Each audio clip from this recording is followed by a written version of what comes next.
Joining us today, and my name is Doug Call. I am the Senior Vice Provost here at Washington State University.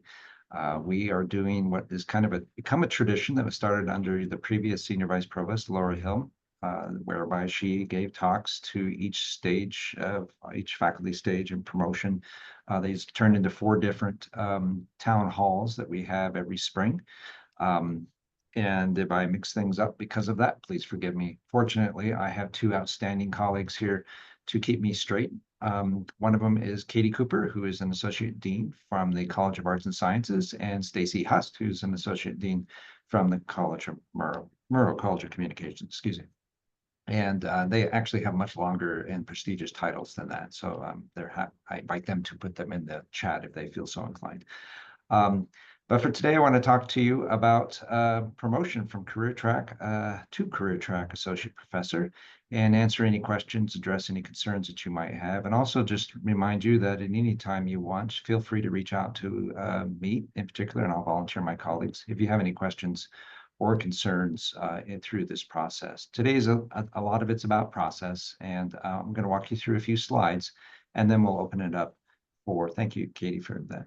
I'll open this up for a broader discussion. To do share at the moment, yesterday I had volcano from Costa Rica, and today I have a sand dune. Whoops, okay, and here we go.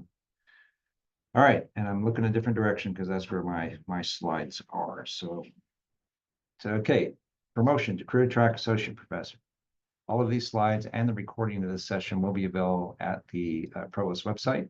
I'm sure most of you know how to use raise hands or the chat feature. I can't follow chat while I'm giving the talk, but certainly can use it later. And always, again, just shout out. We're a small group, and happy to have you jump in whenever you're ready. All right. So first of all, I just want to acknowledge that we do typically have a very diverse audience on the career track.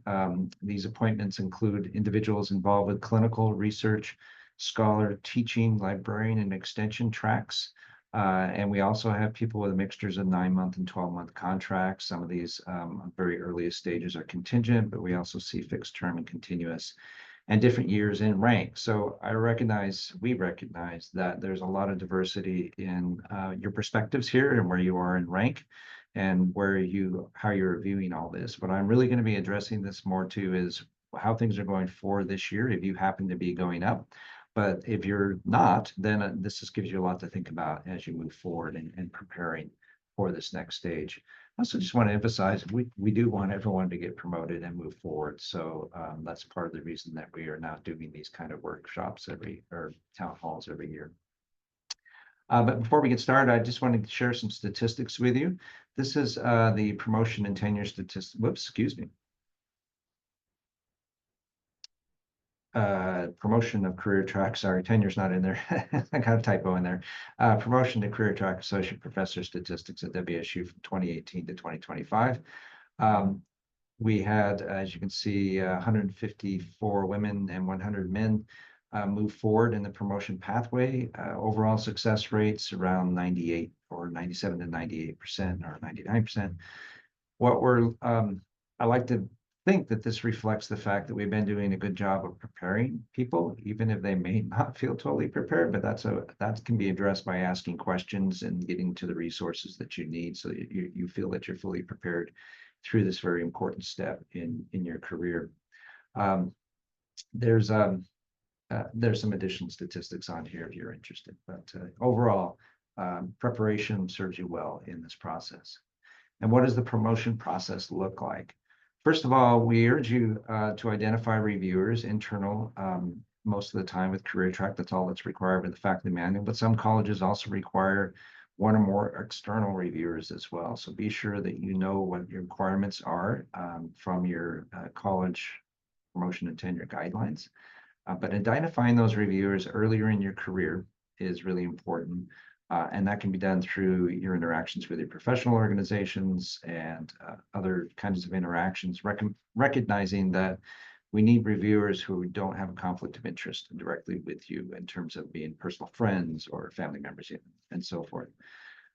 We also recommend that you have an intensive annual review in the year before submitting, but most certainly in the year that you are submitting, so that there aren't any surprises in this process. The people that are involved in that intensive review on your faculty side are also the ones that will be involved in deciding, well, not deciding, but certainly making recommendations on the promotion. So getting a signal from them on where you are and your trajectory is a good strategy. So again, so there aren't surprises and you can make any corrections that might be needed to go forward. The spring before the review, of course, we need you to start prepping these materials. So basically right now is a good time to be started, giving it lots of thought. Your chair and director really should be contacting reviewers as early as now. So if you haven't discussed this with your chair and director, you are planning on going up for promotion, be sure and reach out to your chair and director as soon as possible to make sure you're all in the same place with regard to planning for this process. In the fall semester, your department's going to do a review. It's going to include faculty ballots, faculty recommendations, or it used to be called ballots, or we call them recommendations at this point, because that's truly what they are.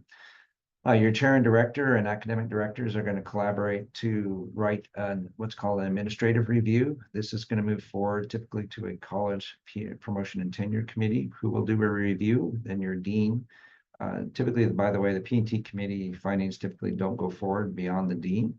The dean then uses that in their review of your dossier, and if the BCAA is involved, if that's applicable to your position.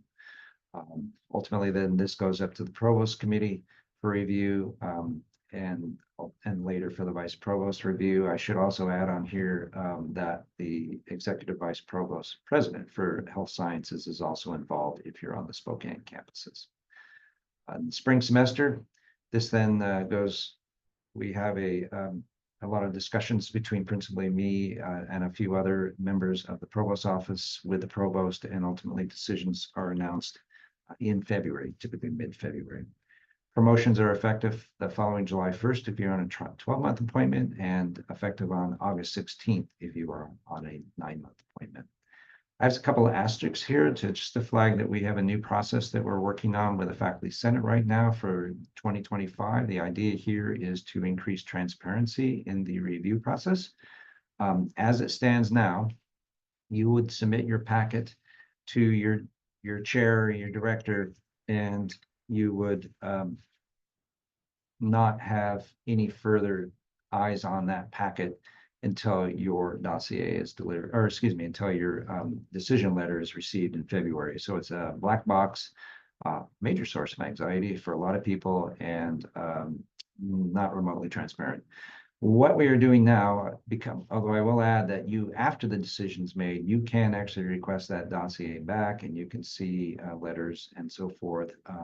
So instead of waiting for potentially situations where errors are propagated through the review process, we're inviting candidates to review their dossier at 2 stages in the process going forward.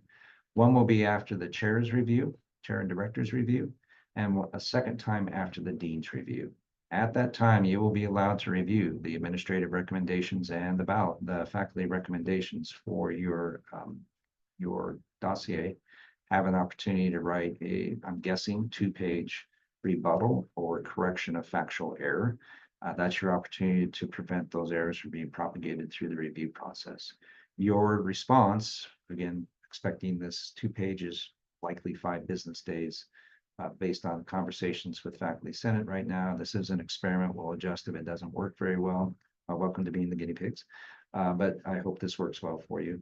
And what this will do is we'll add those 2 rebuttals that if you have them, you don't have to, will be added to your dossier.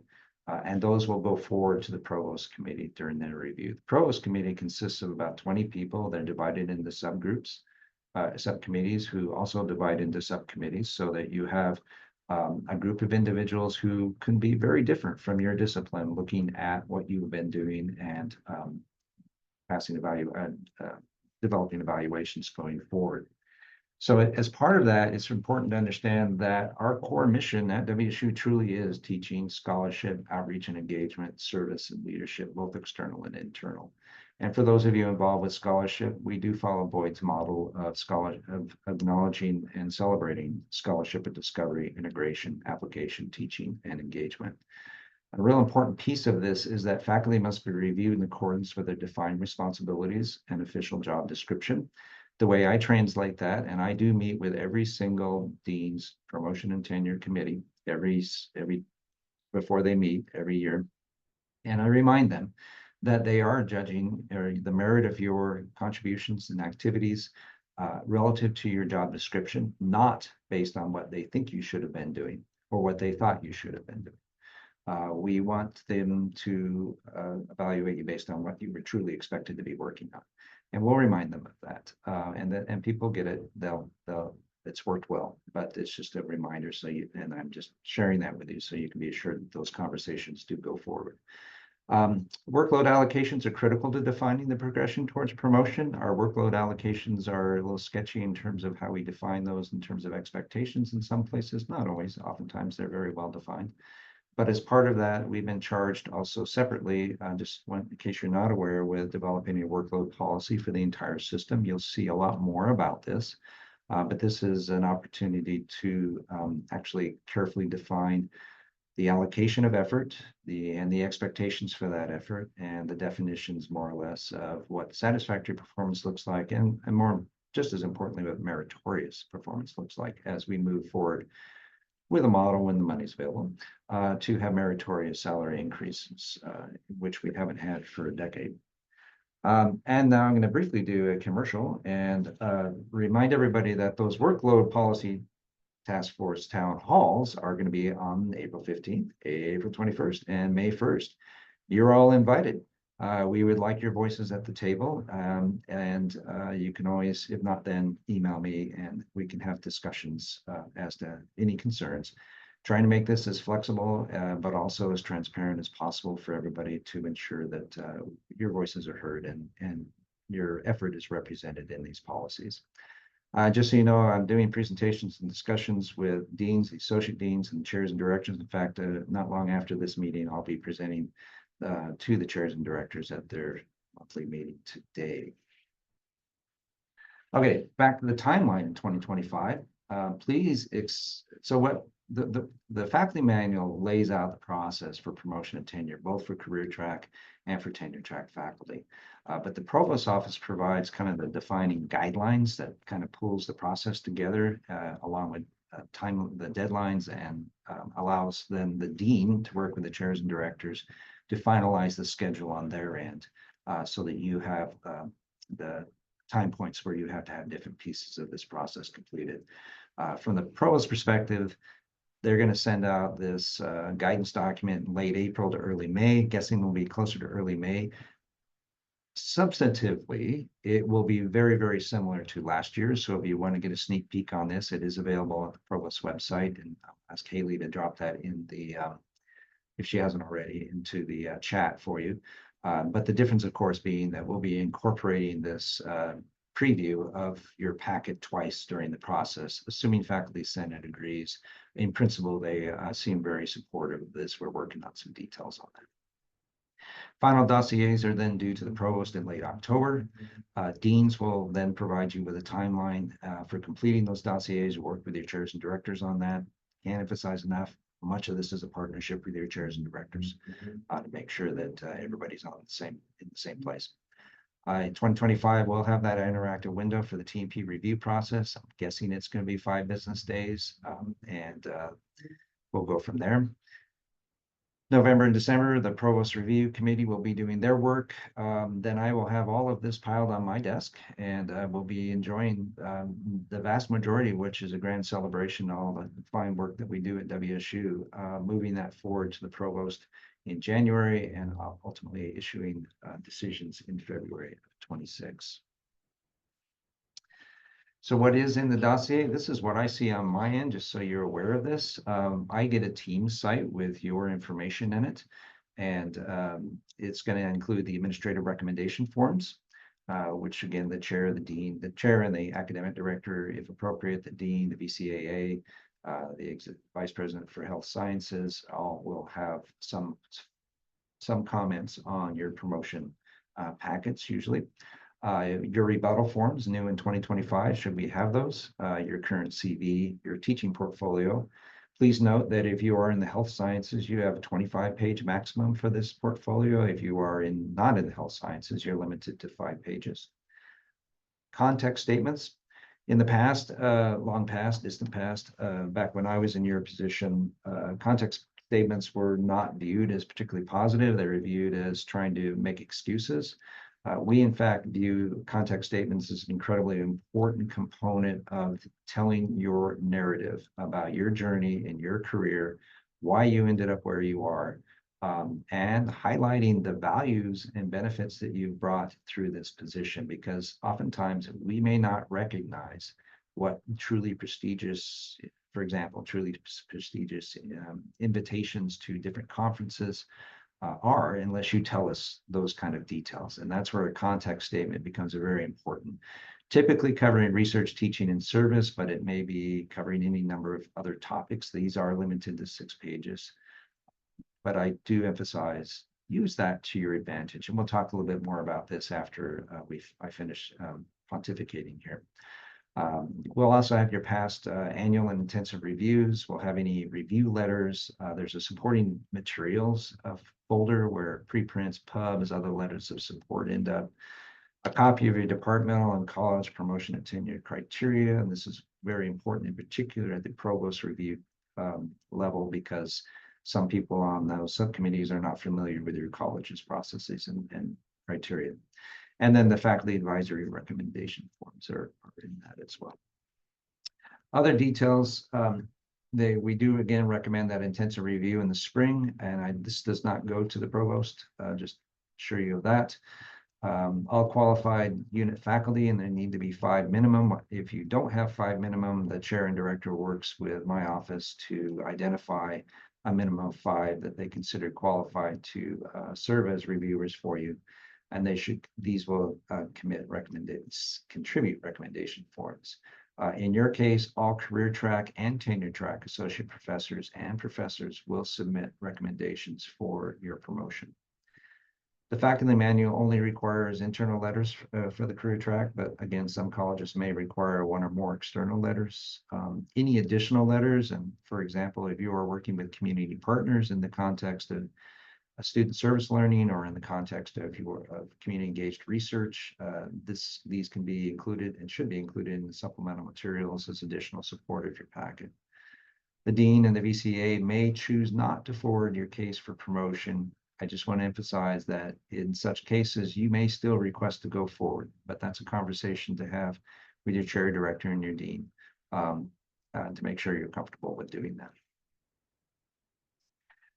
You may report an activity and an outcome under more than 1 mission. This is not reasonably new in the faculty manual. It's an acknowledgement that oftentimes things we do have overlapping Venn diagrams. And a good example is if you were involved in community engaged research, it turns out you're also involved with outreach. So those things can be claimed under different titles, and you can emphasize in your narrative how your activities under research and outreach are enriched through those interactions with the community, dependent on enriched. Your teaching portfolio, again, is going to include your goals and responsibilities, the evaluations from your classes, hopefully peer evaluations as well, results in any kind of appendix materials and exhibits. And finally, again, I've spoken briefly about the statements and your context statements and how including that information there. Just want to run through a few I hope are helpful tips. These are ideas to keep in mind throughout your career, but particularly early in your career. Again, keeping an eye out for those potential reviewers, and keep them in mind so that this makes it a lot easier as you reach this point in the promotion process. We put down here, keep a file with all relevant materials, including course evaluations, annual reviews, notes from students, references for you, emails about where students ended up, and so forth. Can't emphasize enough how quickly you can lose control of this information. I personally keep a CV. well, we all keep a CV, but it's a living document. But every time I have something I know ends up in that CV, I drop it into a comment field. I clean it off in once a year. But in some cases, you've got so much material, you might want to be more proactive about cleaning things up and making sure. But the most important thing is to record it. So you don't lose track of it. It is so easy to lose track of things that you have brought to the table, value and the benefits that you've brought. Please don't lose track of those things that are very important in your career progress. Always want to emphasize foster a collaborative relationship with your chair and director and your academic director. And it is important to review your department, college, and university guidelines annually, particularly if they've changed, but also just as a reminder. I would say that about the faculty manual too. It's a bit of a snooze to read, but there are some very important pieces in there that I do recommend that you be familiar with as you proceed through your career at WSU. I'd like to emphasize that you create a network of mentors and peers within your department and elsewhere. And I'll speak briefly more about that, and consider service requests carefully, but please don't say no to everything. Yeah, most people do have a service component. Best thing there again is to work with your chair and director to identify what's most suitable from service depending on your time and rank and your track at WSU. I also like to keep feel good or hero file for any kind of highlights that you might be able to include, or just because it makes you feel better, and that's always a fine thing. Okay. Oops, there we go. I'm also would urge you to develop a plan for professional growth that includes how you will qualify for awards. And this is oftentimes, it helps to be involved with your professional societies. And I can't also emphasize enough to be proactive and seek nomination support from your mentors, sponsors, and champions. It really starts early. You're better off starting this process early, where in your assistant professor rank, moving forward into your associate and ultimately your professor. Building these connections, understanding what prestigious awards are, is important, and actually earning those awards is a huge boost to your career at WSU, or even if you choose to go elsewhere. They follow you, they add to your prestige, they add to the prestige of your institution, but they don't come easily, and they oftentimes do require your proactive efforts to make sure that you're being recognized. It's easy to slip between the cracks in this complicated world we live in. So I just want to urge you to be proactive about asking people to support you. I've seen some incredible CVs, people going up for awards that have this is their first award that they've been nominated for, and it's like, well, why are we only seeing this now? So please don't let that happen to you. One of the important resources that we have, particularly for earlier career track, or excuse me, career faculty, both career track and tenure track, is the National Center for Faculty Development and Diversity program, NCFDD. This is a faculty success program that we've had a membership in for quite some time. It's available to faculty, postdocs, and graduate students, and it's really easy to access just using it. Drops back into your standard WSU account login to join this. Website is there, facultydiversity.org.join. We also have additional resources, a variety of additional resources through our advanced website that may be helpful as you move forward. The other thing that this organization really promotes is what's called a network model of mentoring. Oftentimes at WSU, and it's not unusual at other institutions, we assign mentoring committees. They meet once a year, have a conversation about your career progress, and which is useful and helpful. But it's kind of a one and done evaluative effort that may seem potentially antagonistic in some cases. We urge you to actually be much more proactive in your network, developing a network of mentors, those who can provide you, for example, with that substantial feedback, those who could be your future sponsors, who will advocate for you when you're not in the room, those who can help you get better access to opportunities, those who talk to you about accountability, safe space. I mean, there's a whole, you can read the slide as well as I can. It really does, I think, reflect much more of the human picture of what we do in our jobs, and acknowledges that a single mentoring committee, while helpful is not going to fulfill all of the needs, and that really you're going to need to be proactive as a faculty member in identifying these individuals and figuring out which ones serve you in different roles going forward. Building this earlier can make your job a lot more successful, and your satisfaction level will be much higher in my personal. All right. We got some additional resources. I'm not going to go through these on the slides. I'm going to stop share now and flip back to the monitor. And before we start, open up the floor to questions. Katie, would you like to add anything? I think the thing I would like to add is a lot of these, which I think is great about like, yes, you need like a large mentor network and you need to start like advocating for yourself. If you're early in your career and you don't know the right folks or who to ask, rely on your mentors within WSU to help you make those connections. Same way for identifying potential reviewers for your promotion case. Like talk to your mentors about who you think are good folks too. Like certainly like your chairs are going to have people in mind and that they should have their process, but your mentors can help you think through folks as well too. Thank you, Katie. Stacy? Yeah, so I'd like to comment on how to prepare your materials. A lot of times people approach their materials for promotion as if it's an informative document. So they think of a CV as information sharing. And it actually needs to be very, very persuasive. So your goal here is to convince the reader that you are ready for promotion and worthy of promotion. And that means you have to really know the material very well. You have to study your career. And you have to be able to provide the context for the various activities that you're involved in. So something that might just show up as a line on your CV, maybe you've been asked to participate in a national group. And that might be great. You might have that as, member of national committee. But if you're the only person from your discipline on that committee, you should note that. If the committee was competitively selected, you should note that. Providing that context elevates that from something that you simply raised your hand for to something that you were asked to join. And there's a difference in how those two things are perceived. So it's really important to know what's good about your CV, where your strengths are, and then also to acknowledge your weaknesses. And if you have weaknesses and you don't have time to fix them, it's really important to be able to talk about ways in which they are not going to distract from you being promoted, right? And just acknowledging those things.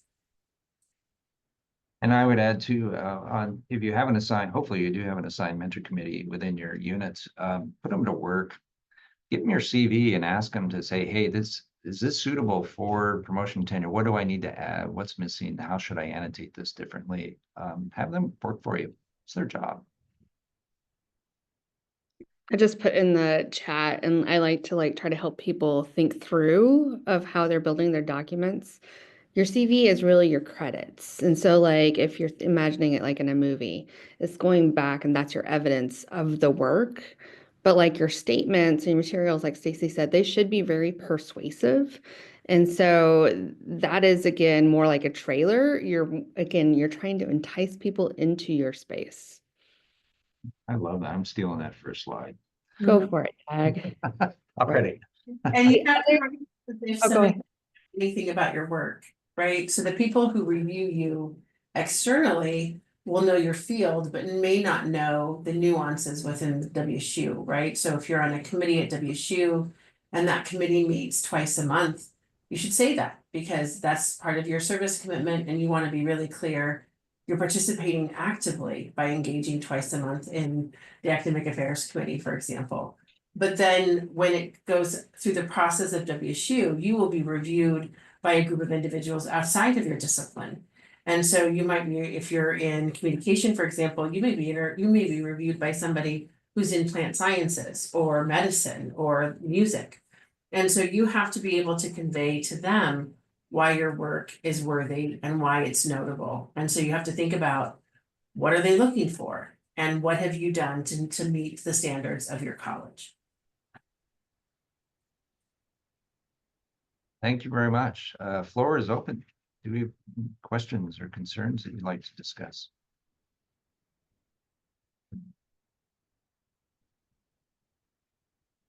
speak up or throw it in chat.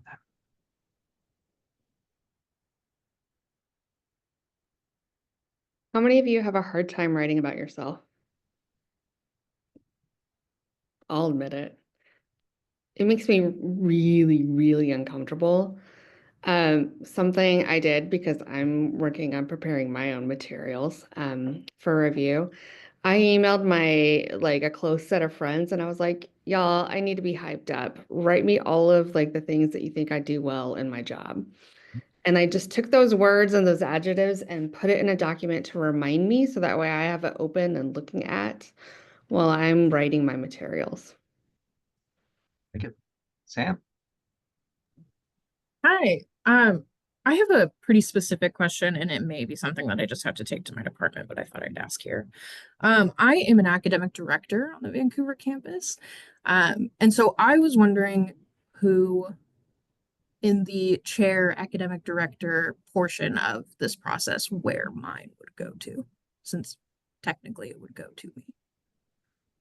In terms of your promotion packet? Correct. Yeah. Katie, can you speak to that? Yeah, I can speak on this too. So, Sam, like, yeah, normally academic directors weigh in on that. At that point, it'd be the vice chancellor who would likely be the best person that the chair would then connect with, or the chair would just supply the information, and your dean would then be connecting with the vice chancellor. So that is a little bit of an awkward one, but there are ways around it. Okay, perfect. Thank you. So talk with your chair though, and your dean.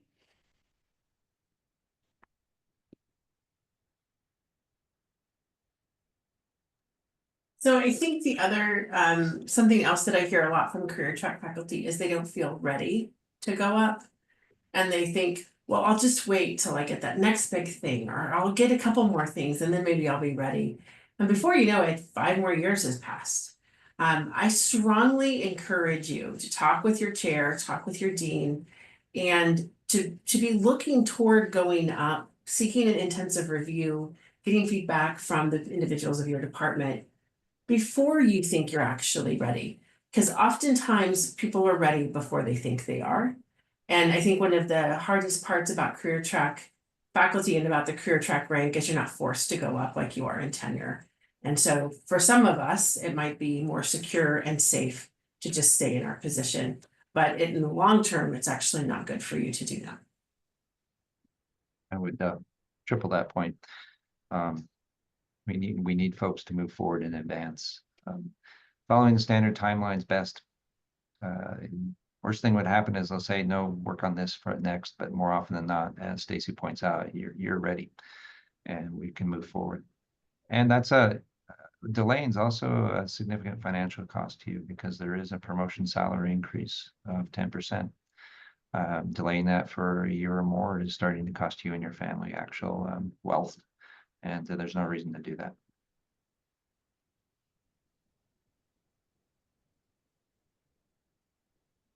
And we do these regardless of the budget situation, by the way. If you're promoted, you're still getting your salary increase.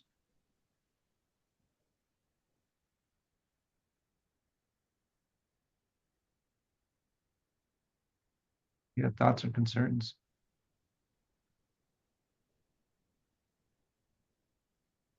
Susan Matthews, since you're here, I'm going to call you out. You do a lot of work with the CVM Teaching Academy and with a lot of clinical track faculty. Do you have any thoughts you'd like to share with us?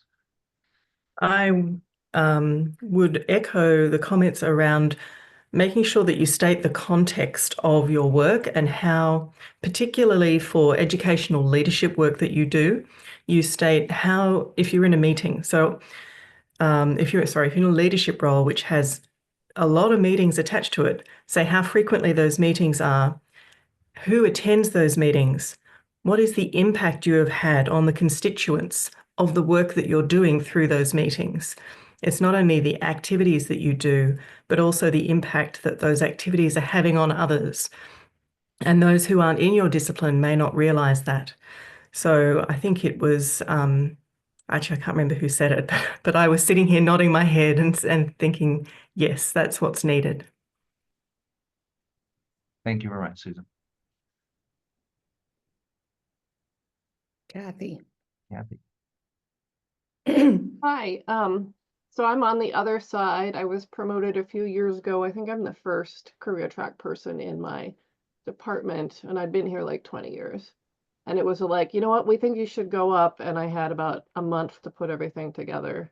You know, it was a scramble. It was, and so having those files and some of those things that Doug talked about was super important. One thing that I found, and maybe this is a provost office comment, unclear that was which things I needed to prepare. Like I spent a lot of time to find old annual reviews and post them, and my chair goes, "Oh no, you don't post those in the faculty," you know, like, and I'm like, well, it's on the checklist of things that you're supposed to put in. gotcha. And so that was an area of confusion and probably extra stress for me. And if there was a way for that checklist that shows kind of what should be in the dossier to say submitted by chair, submitted by dean, or, you know, or whatever way you can do that, or which ones the faculty creates. I don't know. Just Yep. a small point, but as you were going over that list, I was like, gosh darn it, I remember how much work that was. Well, you know, Kathy, your point's well taken, and just as an example too, if you're getting external letters, we've sometimes actually had faculty reach out to that's not Yeah. their, that's the chair's job. So you're right. I have to go back and look at where we are on this. We may have already fixed that in the newer version of the guidance document, but we haven't. I will make sure it is. Thank you. And Okay. I will add, I don't know when this was added, but at the end of the guidelines, there are some checklists. Yep. So there's checklists for candidates, for chairs, and for the dean's assistants. And so that should specify who does what, but it's not in the bulk of the guidelines themselves, I don't believe. So we'll take a closer look at that for this year's guidelines. Well, and I was also going to throw out the suggestion that which my chair was great at doing this, and was well, we convened a career guidance committee at that, you know, in that short time frame, et cetera. And between the people on that committee and a couple other people, like, just share their portfolios that they had done. Now, none of them had been career track, so it wasn't you know, I felt like I was kind of guessing a lot of the time, like what what I should be saying there, you know, and what and how to do that. So and I joined this call because I am on the career guidance committee for a career track person, and I was like, I wonder what they're telling people, you know, since it's not new anymore, but it still is kind of new-ish. It is, yeah, no, the floodgates opened in terms of giving better guidance and moving forward when we started the career track system. What was that, back in about 2018, 2019, and it took about, I think, about 2 years to get the ball really rolling as people figured it out. And now our career track faculty are progressing very quickly on time. But I mean, and once, by the way, people who have been unpromoted for a long period of time, you can turn that around. This does not mean you're stuck there the rest of your career. But it does require communication to figure out, all right, explicit conversation with your chair and director. What do I need to do to move forward promotion? Because I'm ready. And they can help you dot the I's and cross the T's to get that process going. And strongly encourage you not to sit and with something you're not satisfied with. Katie. Yeah, I just wanted to come back to the annual review thing. In the College of Arts and Sciences, we do expect our faculty to make the first effort in finding and collecting their annual reviews, just because everybody should have been delivered them and they should have the fully signed ones, ideally, fingers crossed. If not, then our expectation is the department looks for them. And then we'll look in the college if folks can't find them. So, but we explain that in our college instructions every year that we send out of like who should be doing what in that space. That's part of the document slide. Yep. The other thing too that we've been trying to do in the College of Arts and Sciences is recognizing that this can be also a shared space. And so now we've started having an archive that's shared between departments in college or departments in the college. So that way those annual reviews for each individual faculty member sits there.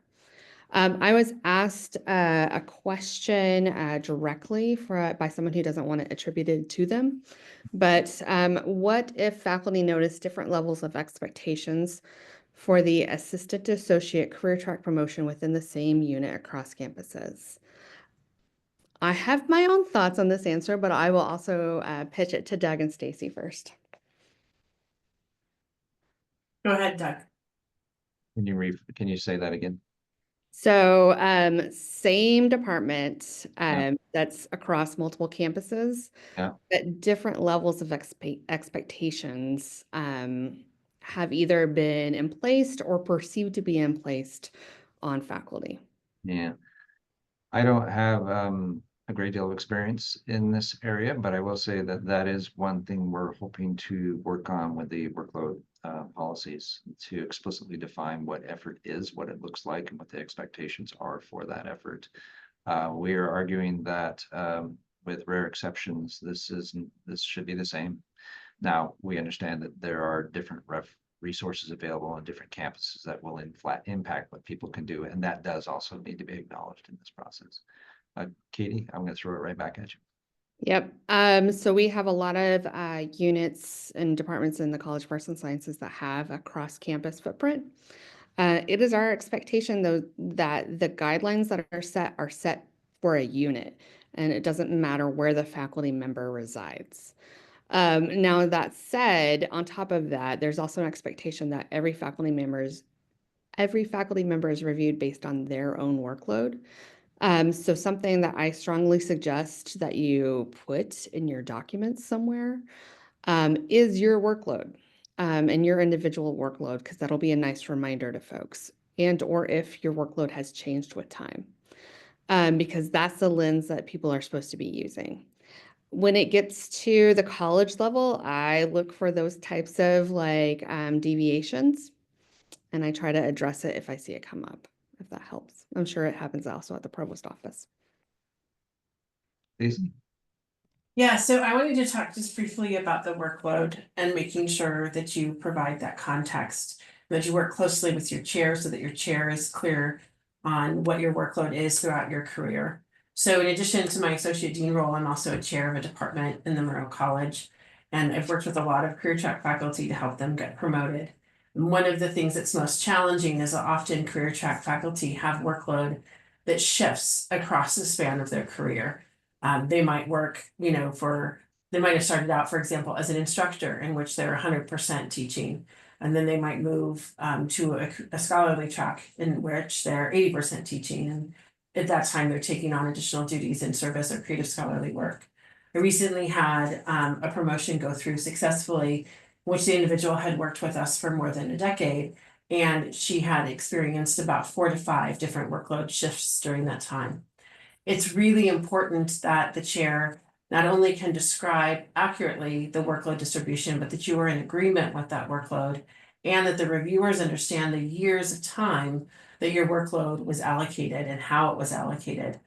It's important. The reason why that's important is because a reviewer might come look at your current workload and make an assessment or an assumption that that workload has been the case for your entire career. And it likely hasn't, or perhaps it hasn't.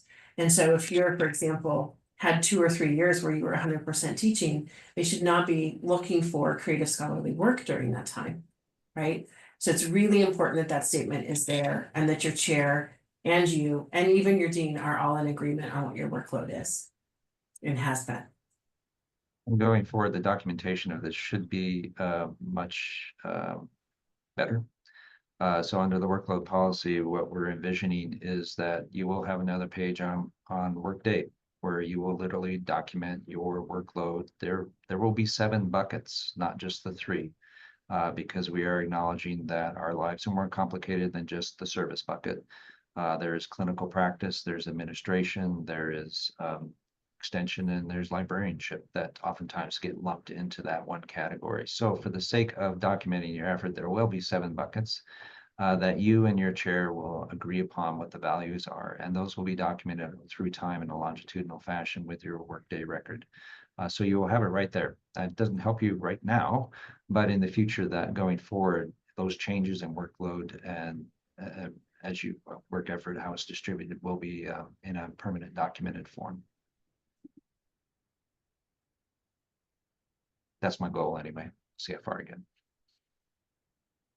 I have faith in you, Doug. Thanks. Got to work with modernization. We'll make it happen.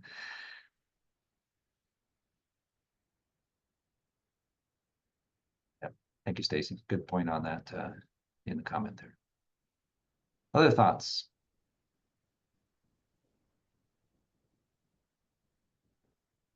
Dr. Shores, it's good to see you. You've been bravely with your camera on. Do you have anything you'd like to add?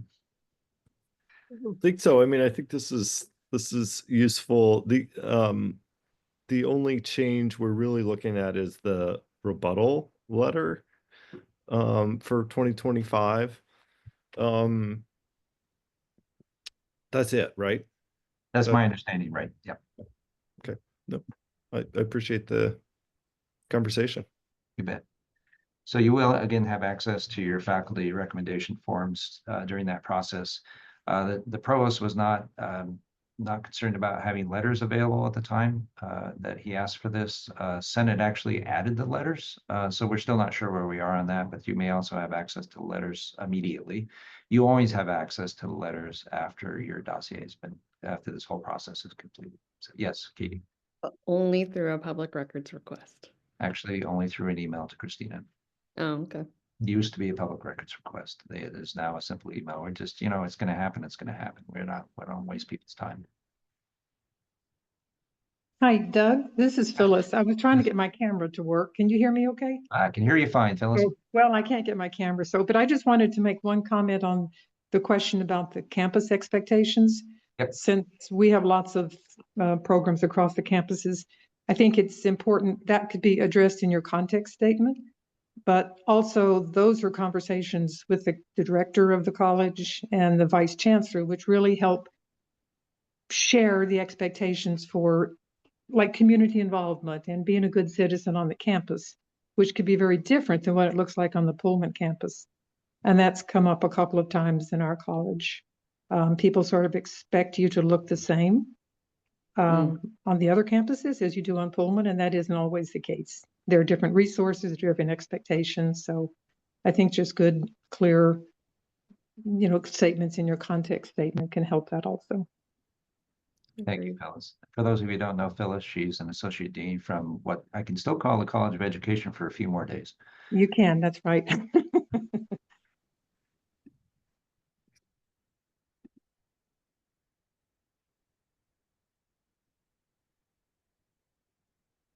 Also past chair of the IACUC for many years. Past. Past, exactly. And generally an awesome person. Yeah, absolutely. All right, folks. Oh, got a hand up? Nope. That's my cursor with a hand on it. All right. All right, everybody, just remember you are always welcome to reach out, and if there's time allows, even have a cup of coffee with me and others, have these conversations to address any concerns that you might have, work on strategies, and to make you successful. Take care. We'll talk to you in the near future.